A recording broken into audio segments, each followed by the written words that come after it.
Ladies and gentlemen, today is November 4th, 2013. 2013, yes, it is 2013 still. And this is the KNKL Show, episode 115? Oh my gosh, I am just so not on the ball today. I'm sorry, guys. But today is the KNKL Show something. Number something. I think it's 115. And today is Emma Monday, where we like to work on the comic together. But since we released the latest version of it, right? Issue 3, for those of you who have not gone and seen the new website, Emma Comic Online, right down here. See the link down there? Go there, please check out issue 3 part 1, unless you want to just have me read it to you for the first time. We're going to be doing a retrospective, a director's commentary, if you will, on the release of it. And we've got it all. We've got time-lapse stuff, we've got references, we've got sketches and all that good stuff. I'm going to talk to you guys about everything that was going into my thought process with making this, as well as, just what I think of it now that it's out. But before we get into that, I need to make sure to bring to the forefront this amazing piece of artwork. It is a stained glass window of Emma, done by the talented and ever-amazing Alicia Watley. So thank you very much for that, Alicia, and thank you to everyone who has been consistently submitting your awesome fan art to the Emma Comic Facebook page. And if you haven't done so yet, if you haven't contributed your fan art, please consider doing so, because it makes my day every time. And I love to feature awesome artists and awesome fan art.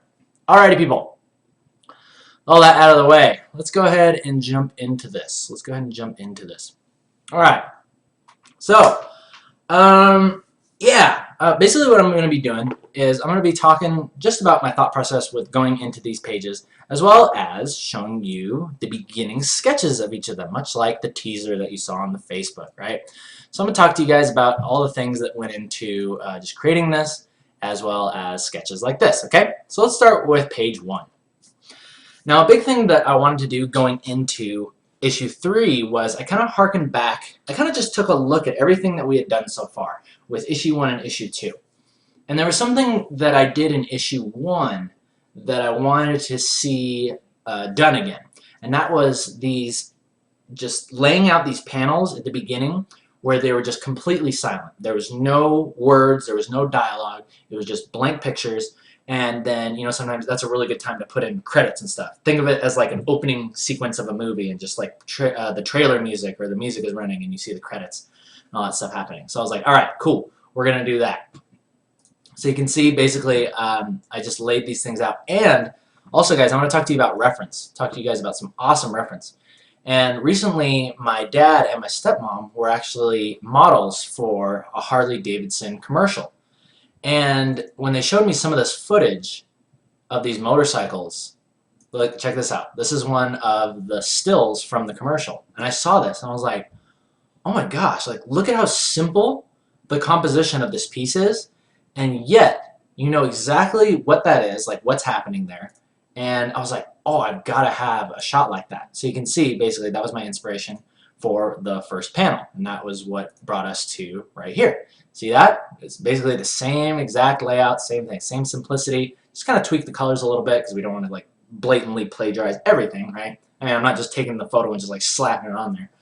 But I was really inspired by that piece, as well as a bunch of other ones. And I'll show you a couple other ones as we go forward. So yeah.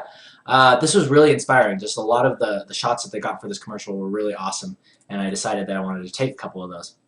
And I just have like different shots, different like a good spectrum of shots. You got the nice like far away shot, and then we pull in like nice and close, checking out the bike tire like right in your face, and then this guy right here, and then we close in on our characters, Nico and Emma.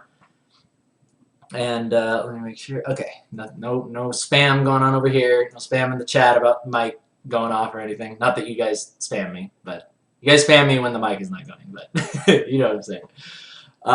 Okay, so moving on to this one here. This was another shot that I normally may have not thought of, where it's just like the back of a dude's jacket. And I think this was actually taken from right here. Look at this.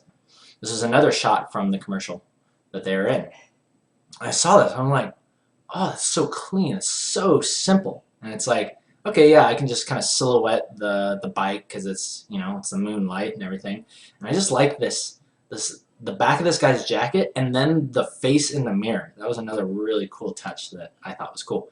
So I actually just took that and then you can see in the final thing right here, I did just that. See, I got his little face in the mirror there in the back of the jacket. So these are all kinds of things that I think, you know, and I hope this isn't plagiarism. I don't think it is. Like taking a specific shot is not, you can label that plagiarism. But the way that I look at it as is, hey, you know what? Someone else who is like completely professional at laying out shots and like choosing frames and all this stuff, they've already done all this research and they've already gotten all of this education as to how to line up a shot and lay out these amazing pieces and amazing compositions. So why don't I just like kind of piggyback on that and just like put it into the comic? And granted, I'm not using this in like every single panel. Like that'd be really bad. I've seen some comics where they will blatantly just like steal compositions and characters and expressions and stuff, and they'll literally just like draw their characters' faces over top of it. That, I think, could be a little sketchy. But, you know, if you're painting it from scratch and you're just using it as reference, I think you're good to go with that. Alrighty, peoples. Next. Okay, so, yeah, I mean, I had 2 pages of just these silent pictures, and here I am. It was like written by David Ellison. David Ellison is our writer now.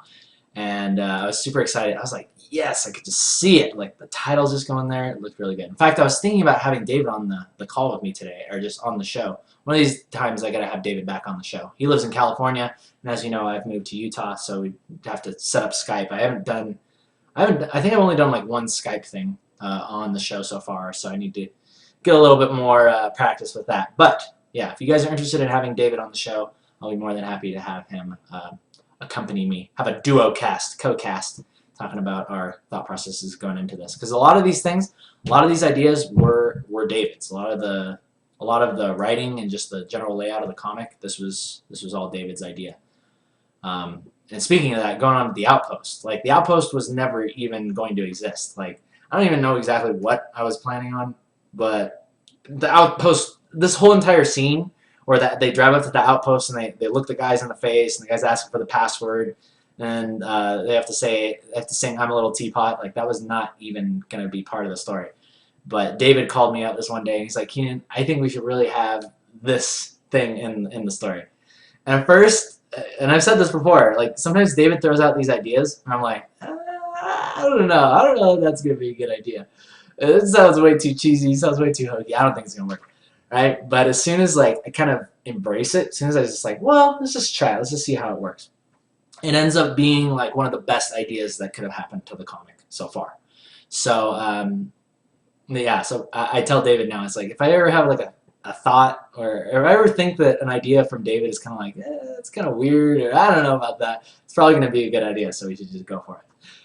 So anyway, oh, so let me show you guys a little bit about kind of how I started. I mean, for those of you who are interested in how I started laying out and painting this picture, this panel right here, that ended up being the Outpost, I think you go back a couple dailies, you'll see I did actually a time-lapse on how I laid out this piece as well as the colors and all that good stuff. So maybe that can help you out when you're laying out a scene and trying to choose the colors and using gradient maps to your advantage, letting the computer do the work.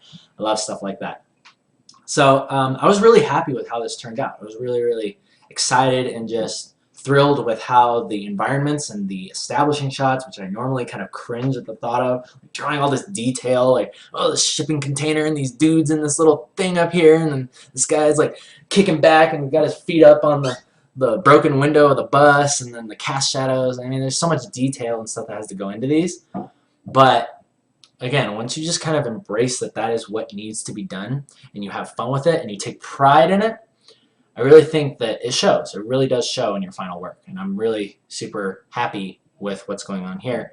And I knew that I was eventually going to have to do this anyway because we're coming up on the, and this is spoilers, if you haven't read it, please read it. We're coming up on the ship, and we're going to be seeing the interior of this cruise ship that the pirates have taken over. And there's going to be some detailed shots in there, so I need to get more used to putting some detail into these establishing shots and really showing off what these areas really look like. Alright, so moving on. This whole engagement, this whole thing between these dudes was just so funny to think about. I imagine this like if it was in a cartoon, you know, it's just like the guys are just like looking at each other, and then Tank's like got his eyes open, he's like, like they're like grunting at each other, like, and then this guy's like, password, you know, he like breaks the silence. And I just think it would be so funny. But yeah, and another interesting thing is normally Tank speaks with these edged bubbles, but I decided to kind of reverse the roles where this guy now has the authority, the edged bubbles, and Tank has kind of got the softer one, being like, we have to do this every time, you know. So I thought that was another funny scenario that kind of came into this. Another thing that people have been saying is the style is actually changing a little bit. And like especially with this, like I would have never thought of drawing Tank in this type of expression. And the reason why the style is becoming a little bit more expressive and changing is because I mean, you guys know me, I really like to have expressive characters. I like to exaggerate expression. I love to just take it to another level, and I love just, I love the, I don't know, just like the freedom that you get when you work with cartoons. You can really just exaggerate things and do things that don't necessarily make sense, but I don't know, it just like looks good, right? It feels right. Maybe it doesn't look perfectly, you know, proportionate or what. I don't even know what I'm going for. But the point is that you can make things feel good, and that's really what I was going for. But what I want to talk to you guys about is, like, say right here, this is in the sketching phases, and I tell you guys, speaking of emotion, a lot of the emotion is captured right in this right here. This is where all of the work is done. All the emotion is captured within the first few seconds of me just laying down a panel. And it doesn't always come out right the first time. Sometimes I lay it down, I'm like, maybe not. Most of the time, if I'm really just like in it, right, and I'm trusting myself, using the force of the artist, oftentimes it just goes right out. And it lays down just perfectly like that. And I think one of the other reasons why it looks good in this stage is because I'm not adding a lot of detail. Look at how just the eyebrows are it's just the eyebrows and then lines for eyes. And then it's just like capturing the most essential angles and lines that need to go into that face. And then that translates over to this, right? See how everything is still there? Everything is still preserved from that original expression. And that's something that I think is really, really important. In fact, as I go in and I finish the lines, I'm always comparing it back to this. Always comparing it back to this. So for those of you who are interested in capitalizing and learning more about expressions, I really think that the secret lies in mastering and just noticing that you can capture the essence of an emotion and an expression in the early stages, in the earliest stages. Same thing here. Look at this. Look at this right here with Nico, right? This right here with Nico, that right there with Emma. There's no noses. They don't, you know, there's no real details. Just kind of like the shape of the head. You know, there's some nice things going on here, but it's all like flow lines. It's all, I don't know. It's hard to explain. It's just like, it's all just like slapped in there. So look at this face, look at that face, and then look at these faces. And then let's see how those turned out. And you can see how I decided to preserve that.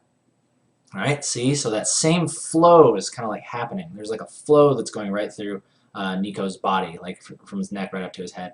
Same thing here. I really liked that. Like the flow line is just going like that. And then, you know, just kind of, yeah, just always comparing it back to this. Always compare it back to this. Alrighty. Next up. Okay, so they go ahead and grab Nico. And you can see me putting like these little notes over here. No, wait, I remember, it's Clem's turn, right? And I do this sometimes when I like add things onto the script. Sometimes I'll call up David and be like, hey, like we wrote this here. Originally, actually, Tank was supposed to do the I'm a Little Teapot. And I was like, you know what? I think what would be really funny is if we implied that Tank had done it before. Going back to when he says, I'm not doing this again, and then he calls Nico up to do it. And then I think it would be like a double whammy effect if he just calls up Nico to do it. And he's all nervous to do it, right, because he doesn't want to embarrass himself in front of Emma. And I just think that it would like really, just like those flavor crystals would really be in that scene, and just like all this tension and stuff. And I think it's really funny to just imagine Tank actually doing this. So yeah, Nico gets slapped down, and we have him do the little password here. So that was really, really fun. And check it out right here. This is another interesting progression because he's yelling it, right? But what I had to realize was I thought it would be really funny. And this kind of has to do with, I don't know if you could call it pacing or like comedic pacing.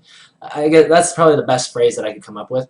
Is notice how he's yelling, and then in this final frame, he's no longer yelling, like he's finishing it, right? And originally, I drew this one in as though he was going to finish yelling.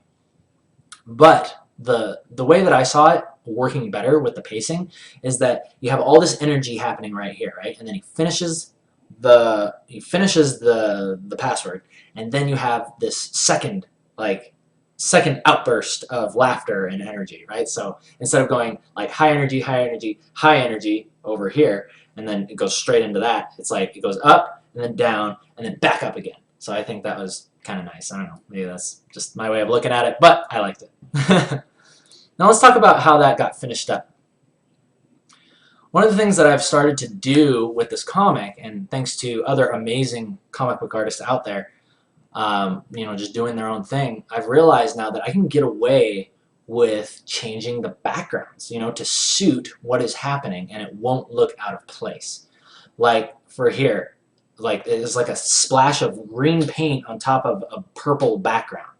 And you're not thinking, oh, the sun has somehow gone supernova and is turning green and burning up all the life on the planet behind Nico. And now like some aliens are trying to abduct him here, right? You view it, and the colors in the background reinforce what is happening. And because you've already seen this, because you established the scene here, you can basically almost change the backgrounds as much as you want after that. Because in the reader's mind, they still see the scene happening here, right? They still see the scene happening here. So that was something that I was always kind of wary about, or kind of like, yeah, I was just kind of afraid to do it because I was like, oh, people are going to be confused, and then it's like, nobody's going to like it, and they're going to, you know, it's not going to be clear, and that's very important. It's very important to have a clear comic. Okay, so let's see, yeah. Let's move on to the next page here. Okay, so another thing that I really liked was just almost telling story. Another thing that I'm really enjoying about comics is that you can tell story without having to show it.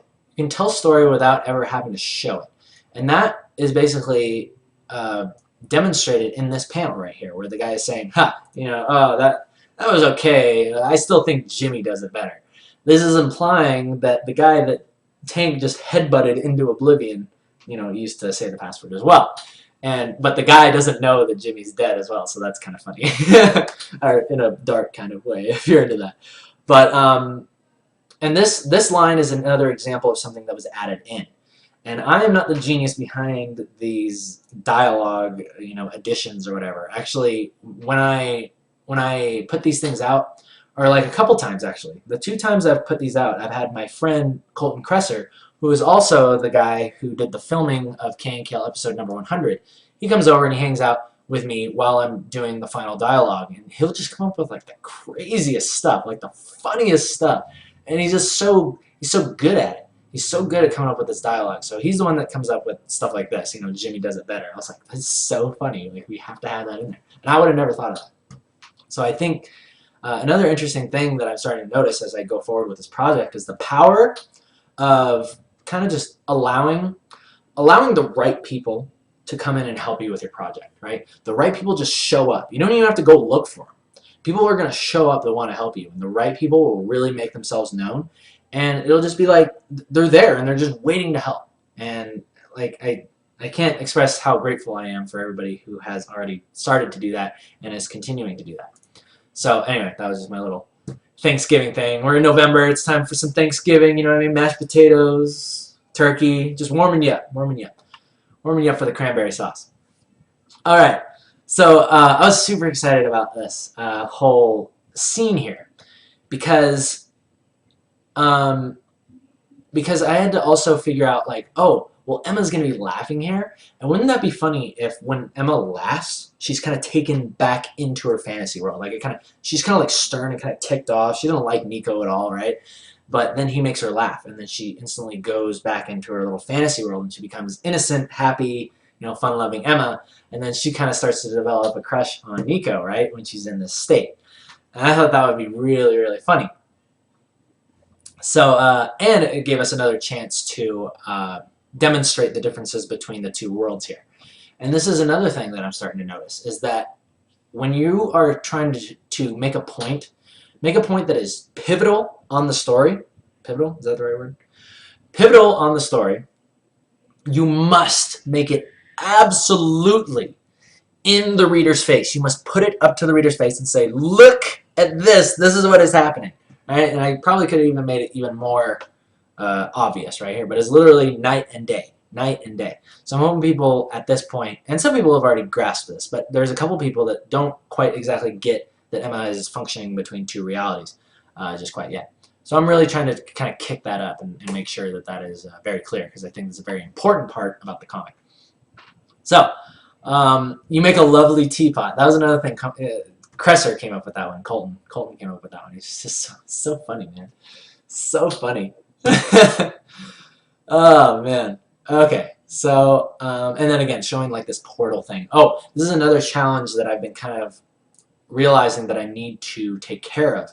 And that is, how do I show that Emma is in her world when there's other characters around her, and I have to show the scene as it normally is, right? Like, just showing that Emma is basically in her little bubble.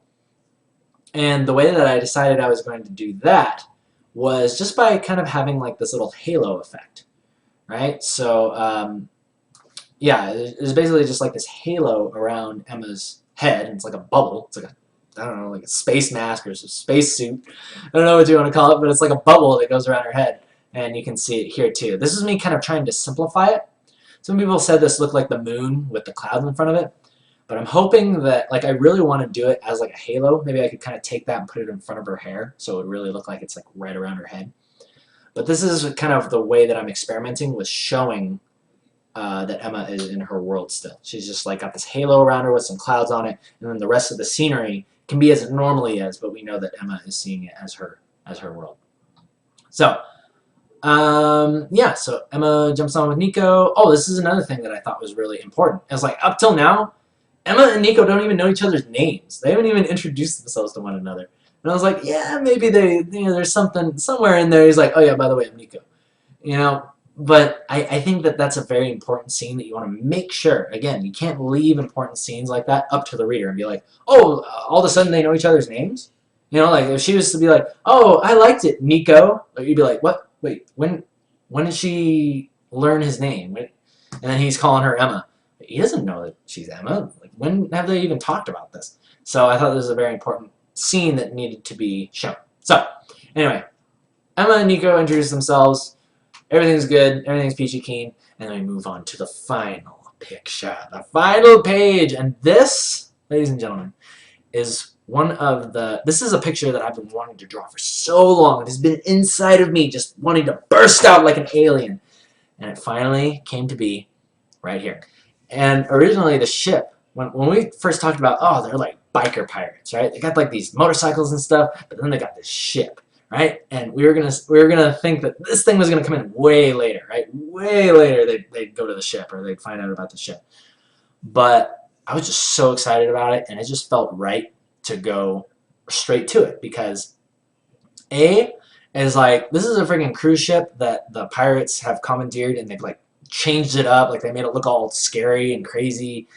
And I just think this is the point where I'm hoping that people will understand that, hey, look, this is a very interesting comic. It's a very unique comic.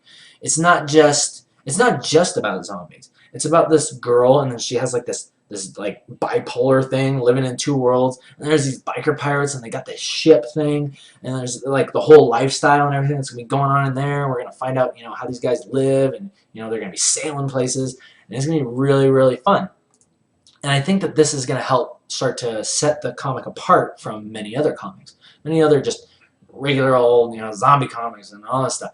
I mean, not to play down anybody else's comics, but I just thought that, man, we just gotta have a ship. We've gotta have a cruise ship. So, anyway, and this is where we get into the special treat, because I have a time lapse of just the line art of the ship. I'm sorry, I don't have the coloring of the ship. I felt like such an idiot because I colored half of it, and I was like, well, if I just time lapse it from here now, it's just gonna be really dumb. But anyway, this will help show you guys a little bit of my process while making at least the sketch of the ship, which is very important, right? It's the whole foundation, right? The foundation is the most important part. So I hope that you guys will enjoy this time lapse as we go into this. I'll talk to you guys about basically just my thought process as I go into it. So you can see basically, look at how it started. It was like, okay, yeah, we'll have the motorcycles kind of rounding the road right here. And then the ship will be back here. That's how the ship started. I had no idea how the ship was going to look other than that little tiny thing that I drew at the end of issue 2. Right? That kind of was the first concept art I drew of the ship. I was like, all right, I'm just going to translate that over and just try to make something out of it. In fact, I can show you guys. I did a couple sketches in my sketchbook, and I'll show you guys that really quick too. If you can actually see it. Hopefully you can. If I hold it at the proper angle, you can see it. Okay, so check it out. There we go. Yeah, so I drew this in the sketchbook, and I really liked that. So that was basically what I took and I translated over to the comic, right?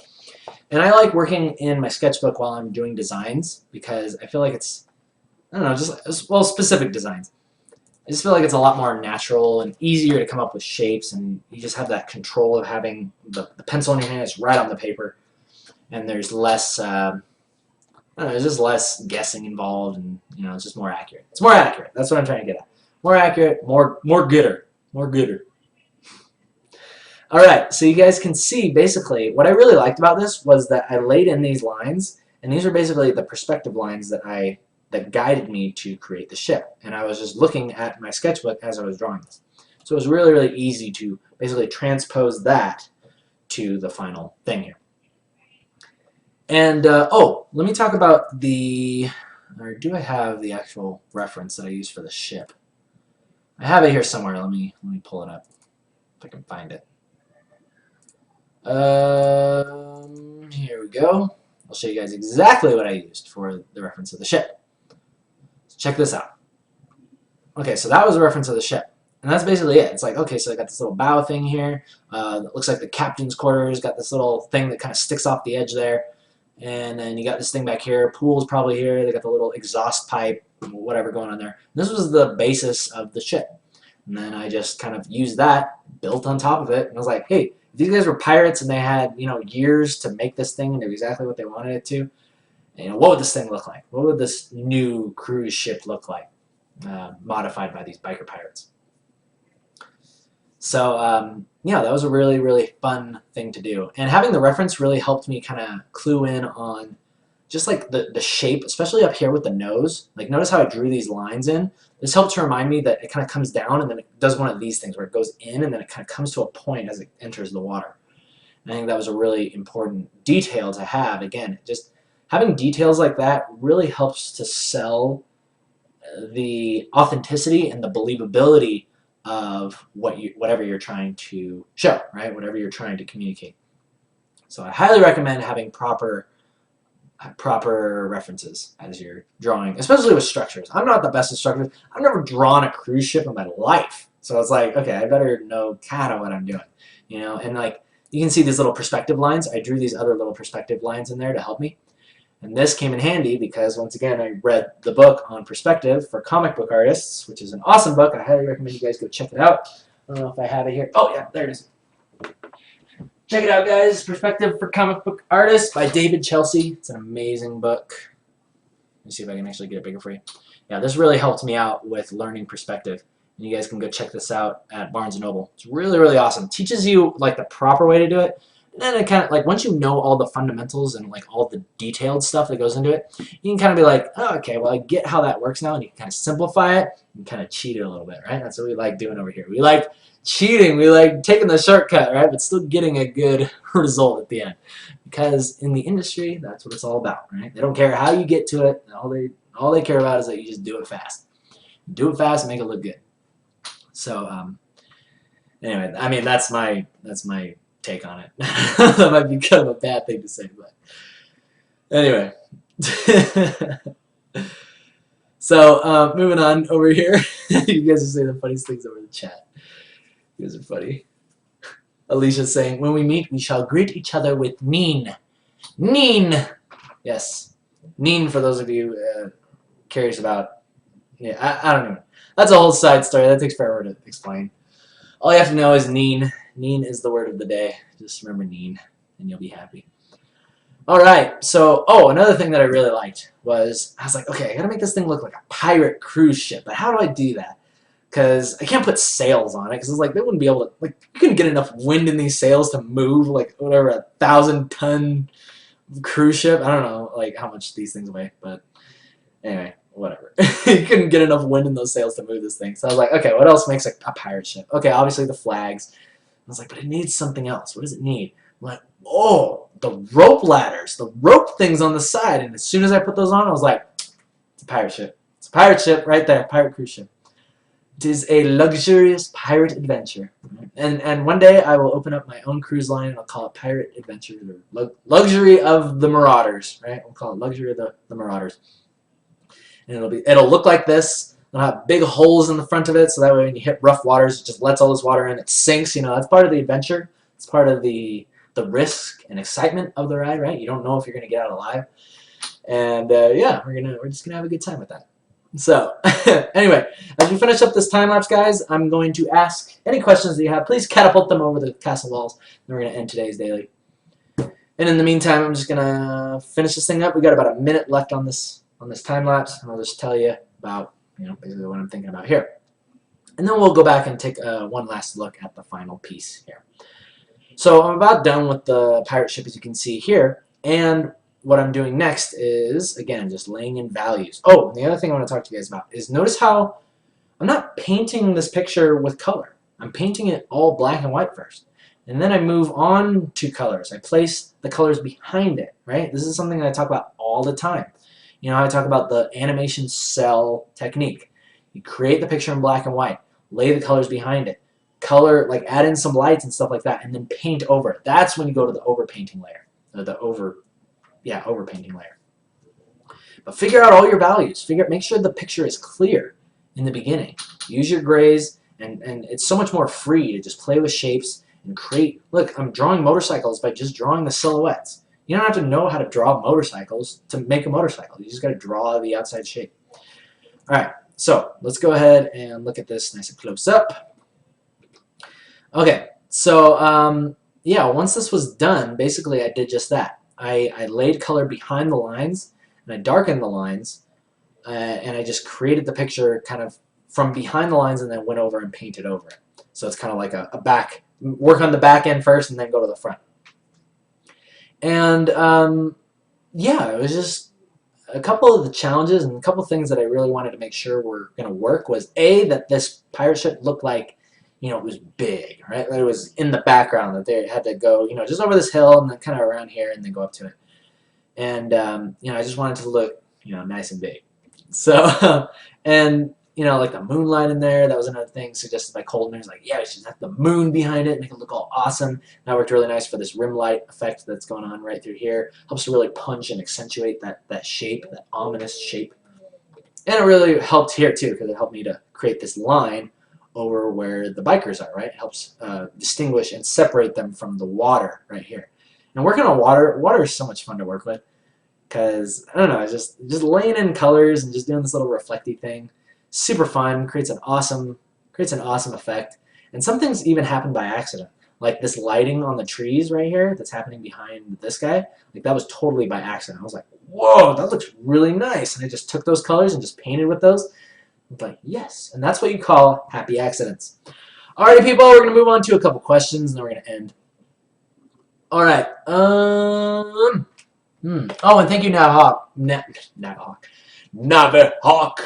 posting awesome links in the chat for people to go check out that book. Let's see. More of a statement coming in from Stained Cleaver 484. You are the single most inspirational person I've ever known, in quotations. Known in quotations. What does that mean? For known in quotations. Does that mean like through the internet? Digitally known?